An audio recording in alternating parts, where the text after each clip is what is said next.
Singing by Subhas Mana.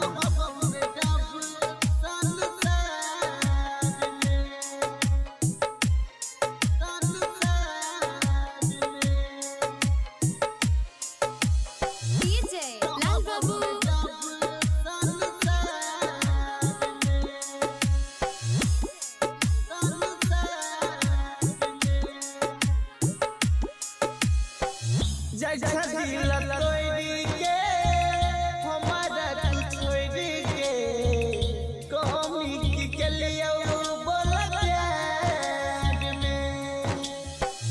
जैसा दिल तोड़ी के हमारा तू छोड़ी के कमी के लिए बोल प्यार में।